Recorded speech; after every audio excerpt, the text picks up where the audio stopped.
ओम शांति। सुनते हैं 25 नवंबर 95 के अव्यक्त बाप दादा के मधुर महावाक्य। आज की अव्यक्त मुरली का टाइटल है पर मत, पर चिंतन और पर दर्शन से मुक्त बनो और परोपकार करो।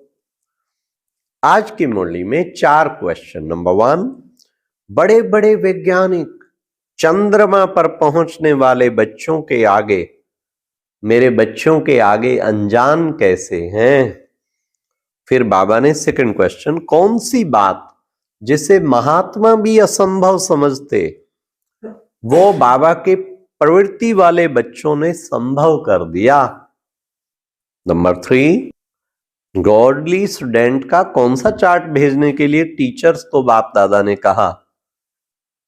लास्ट, बच्चों में पुरुषार्थ में समय क्यों वेस्ट जाता है पुरुषार्थ में। तो आज बाबा की बहुत अच्छी मुरली, बच्चों के नशे की कितनी ऊंची हस्ती हो और बच्चों को रेगुलर होना चाहिए। टीचर बहनों को भी कहा इनका रेगुलर अटेंडेंस का चार्ट भेजो।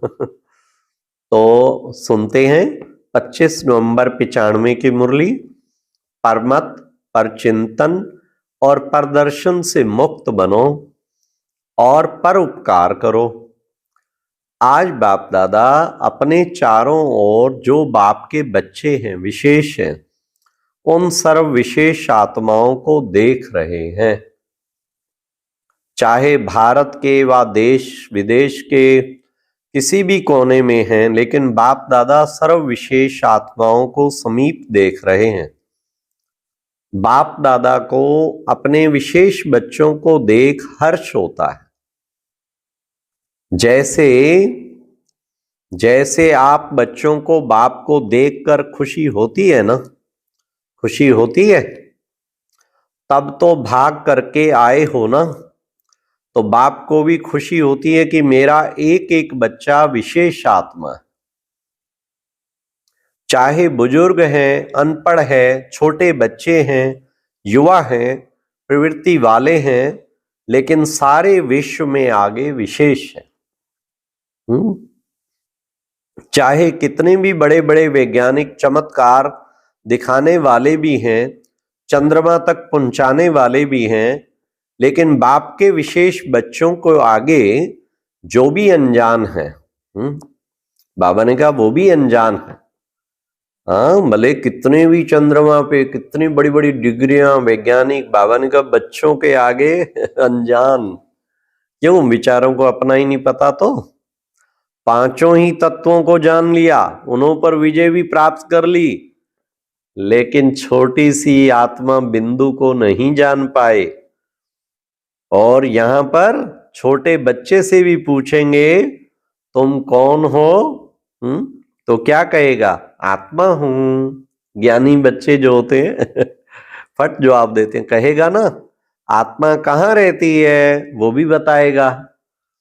और वैज्ञानिक से पूछो आत्मा क्या है, आत्मा के ज्ञान को अभी तक जान नहीं सके। वाह वाह, क्या नशा चढ़ाया बाबा ने। तो कितने भी बड़े हिस्ट्री के हिसाब से, इस दुनिया के हिसाब से विशेष हैं, लेकिन जिसने आपको नहीं, अपने को नहीं जाना, उससे तो यहाँ का 5 वर्ष वाला बच्चा विशेष हो गया। आप लोगों का शुरू शुरू का बहुत फलक का गीत है, याद है कौन सा गीत है? एक गीत था ना, कितना भी बड़ा सेठ स्वामी हो, लेकिन अलफ को नहीं जाना तो कुछ नहीं जाना। तो कितने भी बड़े हो, चाहे नेता हो चाहे अभिनेता हो, लेकिन अपने आप को नहीं जाना तो क्या जाना। तो ऐसी विशेष आत्माएं हो, कहां भी अनपढ़ बुजुर्ग माता है और दूसरी तरफ अच्छा महात्मा है, लेकिन बुजुर्ग माता फलक से कहेगी कि हमने परमात्मा को पा लिया, और महात्मा कहेगा परमात्मा को पाना बहुत मुश्किल है। लेकिन यहां 100 वर्ष की आयु वाली भी निश्चय बुद्धि होगी तो क्या कहेगी? वो कहेगी तुम ढूंढते रहो, हमने तो पा लिया। बूढ़ी माताएं भी कितने निश्चय से बोलती। तो महात्मा भी आपके आगे क्या है? प्रवृत्ति वाले फलक से कहेंगे कि हम डबल पलंग पर सोते, इकट्ठे रहते भी पवित्र हैं, क्योंकि हमारे बीच में बाप है। और महात्माएं क्या कहेंगे? आग कपूस इकट्ठा रहना ये तो असंभव लगता है। और आपके लिए क्या है? प्रवृत्ति वाले बताओ, पवित्र रहना मुश्किल है या सहज है? सहज है या कभी कभी मुश्किल हो जाता है? जो पक्के हैं वो तो बड़ी सभा हो या कुछ भी हो, फलक से कह सकते हैं पवित्रता तो हमारा स्वधर्म है, पर धर्म नहीं, स्वधर्म है। तो सब सहज होता है ना, पर मुश्किल होता है। अपवित्रता पर धर्म है। लेकिन लेकिन हाँ, बाबा ने कहा पवित्रता हमारा स्वधर्म है। तो ऐसे अपनी विशेषता को जानते हो ना, क्योंकि नए नए भी बहुत आए हैं, लेकिन कितने भी नए हैं, पवित्रता का पाठ तो पक्का है ना। कुछ दिनों से सारी पवित्रता पे ही मुरली, जैसे सप्ताह ही पवित्रता का चल रहा है। कई बच्चे ऐसा भी करते हैं, जब तक बाप से मिलने का 1 साल पूरा नहीं होता, सबको पता है कि नियम पक्का है, तो मधुबन में आने तक तो ठीक रहते हैं। देख लिया, पहुंच गए, तो वापस आकर अलबेले भी हो जाते हैं। लेकिन सोचो कि पवित्रता की प्रतिज्ञा किससे की? बाप से की, वह बाप का फरमान है ना। बाप से प्रतिज्ञा कर और फिर अगर अलबेले होते हैं तो नुकसान किसको होगा? ब्राह्मण परिवार में तो 1 जाते 10 आते हैं, लेकिन नुकसान कमजोर होने का उन आत्माओं को होता। इसलिए जो भी नए नए पहली बार आए हैं, वो बाप के घर में तो पहुंच गए, यह तो भाग्य की बात है। लेकिन तकदीर की लकीर को कभी भी कम नहीं करना, तकदीर को बड़ा करना। फिर बाबा ने कहा, अच्छा जितने भी आए हैं सबका नाम रजिस्टर में तो है ना? रजिस्टर में अपना नाम पक्का कराया है या थोड़ा थोड़ा कच्चा है?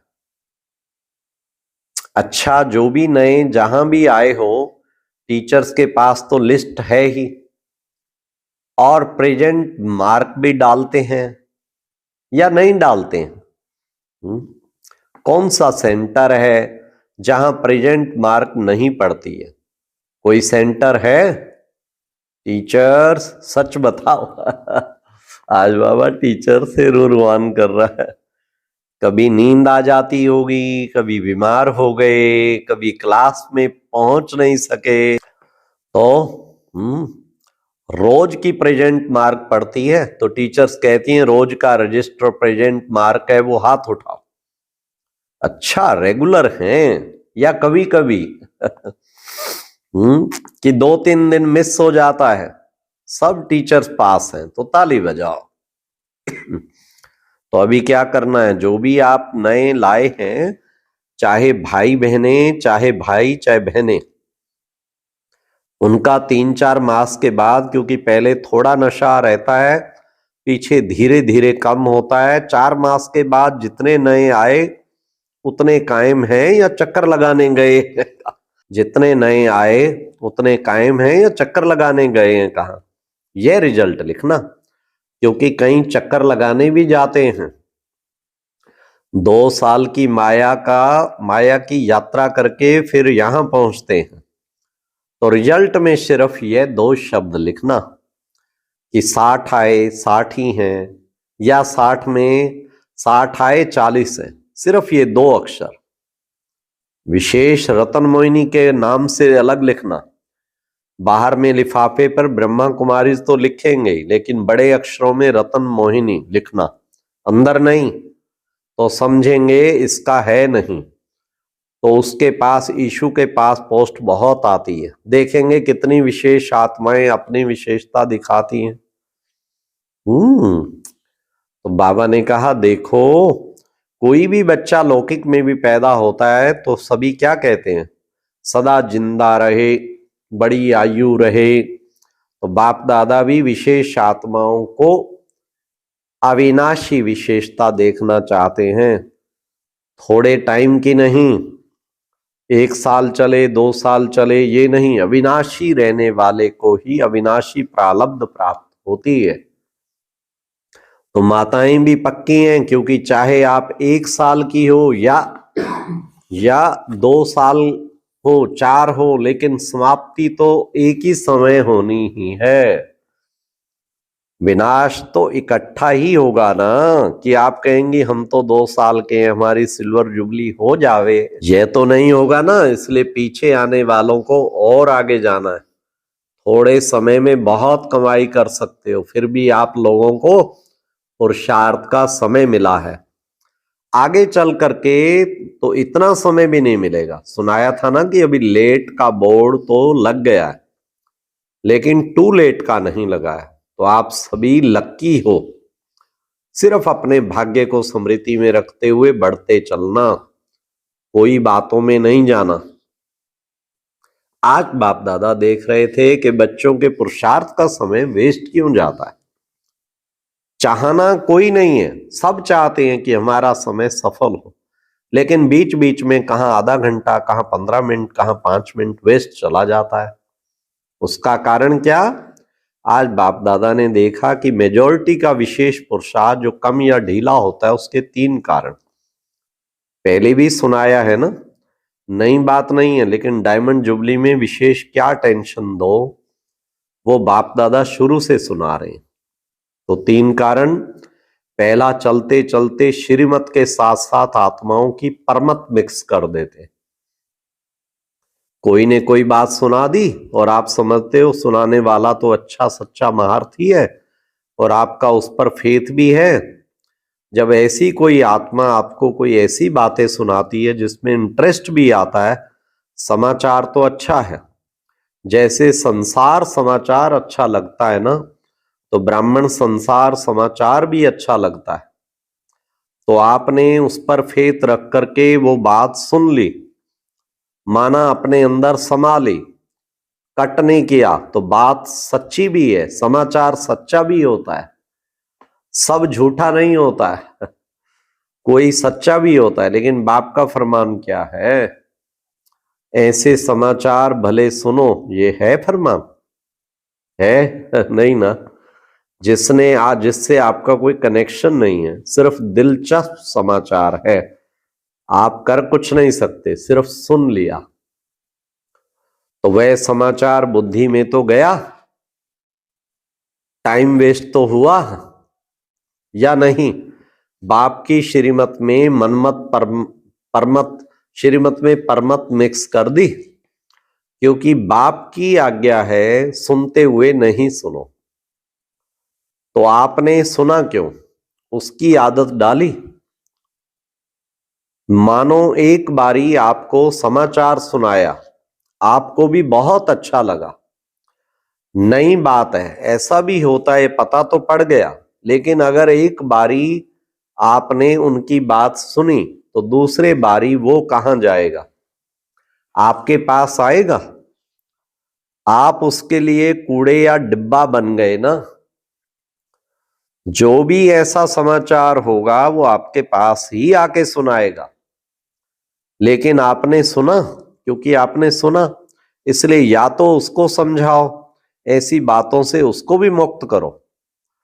सुन करके इंटरेस्ट नहीं बढ़ाओ, लेकिन अगर सुनते हो तो आप में इतनी ताकत हो, उसको भी सदा के लिए फुल स्टॉप लगा दो। तो बाबा ने कितना सुंदर आज अपने अंदर भी फुल स्टॉप लगाओ। जिस व्यक्ति का समाचार सुना, उसके प्रति दृष्टि में, संकल्प में भी घृणा भाव बिल्कुल नहीं हो। इतनी पावर आप में है। यह सुनना नहीं हुआ, फिर उसका कल्याण करना हुआ। लेकिन रिजल्ट में देखा जाता है मेजॉरिटी थोड़ा थोड़ा किचड़ा इकट्ठा होते होते ये घृणा भाव या चाल चलन में अंतर आ जाता है। समझा? तो बाबा ने परमत, फिर बाबा ने कहा परचिंतन, 1-2 सेकंड में पूरा नहीं होता। बाबा ने कहा आपने 4 को सुनाया, उन 4 की भावना उस आत्मा के प्रति आपने खराब तो की ना, और परचिंतन शुरू हुआ तो उसकी गति बड़ी फास्ट और लंबी होती है। तो परमत भी नहीं, परचिंतन भी नहीं, और परदर्शन भी नहीं। और क्या करना है, इसकी जगह परोपकारी बनना है, 1 पर अपनाना है और 3 पर काटने। अच्छा, चारों ओर के सर्वविशेष आत्माओं को सदा सब चिंतन ज्ञान चिंतन करने वाले श्रेष्ठ आत्माओं को, सदा बाप के श्रेष्ठ मत पर हर संकल्प बोल और कर्म करने वाले समीप आत्माओं को, चारों ओर डायमंड जुबली के लिए स्वयं को और सेवा के आगे बढ़ाने वाली ऐसी विशेष आत्माओं को बाप दादा का याद प्यार और नमस्ते। अच्छा, ओम शांति। और अब यह एक बहुत अच्छी वीडियो भी जरूर देखें।